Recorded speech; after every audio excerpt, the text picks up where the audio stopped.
আসসালামু আলাইকুম রহমতুল্লাহি তাআলা ওয়া বারাকাতুহু।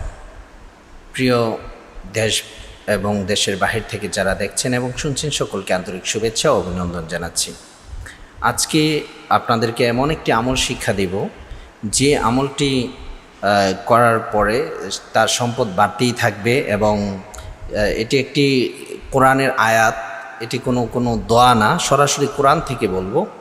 আল্লাহ পাক রব্বুল আলামিন কোরআনুল কারীমের মধ্যে বলেন, আল্লাহু লাতীফুম বিইবাদিহি ইয়ারযুকু মান ইয়াশা।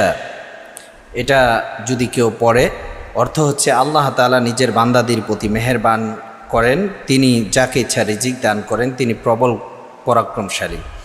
এই আয়াতটি যদি কেউ পড়ে, সূরাতুশ শূরা 19 নম্বর আয়াত, এই আয়াত যদি কেউ পড়তে থাকে খুব বেশি, আল্লাহ তাআলা তাকে যত পড়বে তত পরিমাণ আল্লাহ তাআলা তাকে সম্পদ বৃদ্ধি করতে থাকবেন।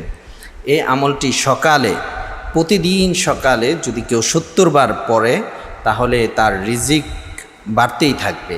কন্টিনিউ যত করবে তত রিজিক বাড়তে থাকবে। এটি কোনো দোয়া না, কোনো হাদিস থেকে বলছি না, সরাসরি কোরআনের আয়াত। এই আয়াতের মধ্যে আল্লাহ তাআলা অনেক বরকত রেখেছেন, পরীক্ষিত একটি আমল। এই আমলটি যদি কেউ প্রতিদিন সকালে 70 বার কেউ পড়ে এবং তেলাওয়াত করে, কন্টিনিউ করে, আল্লাহু লাতীফুম বিইবাদিহি ইয়ারযুকু মান ইয়াশা ওয়া হুয়াল কাবিয়্যুল আজিজ, সূরাতুশ শূরা, এই আয়াতটি 19 নম্বর আয়াত। আল্লাহ তাআলা এই আয়াতের মধ্যে বলেন, আল্লাহ তাআলা নিজের বান্দার উপর মেহেরবানি করেন, আর মেহেরবানি হচ্ছে তাকে আল্লাহ তাআলা সম্পদ দিয়া, তাকে সম্পদের নিয়ামত আল্লাহ তাআলা দান করবেন। আর এই নিয়ামত যাকে ইচ্ছা আল্লাহ তাআলা তাকেই দান করবেন। আর আল্লাহ তাআলা পরাক্রমশালী, প্রবল পরাক্রমশালী আল্লাহ তাআলা।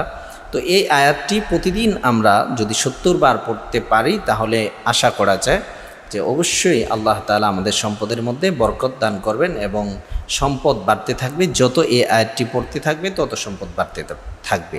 আল্লাহ তাআলা যেন আমাদেরকে এই আয়াতটি কন্টিনিউ তেলাওয়াত করার তৌফিক দান করেন। আসসালামু আলাইকুম ওয়া রাহমাতুল্লাহ।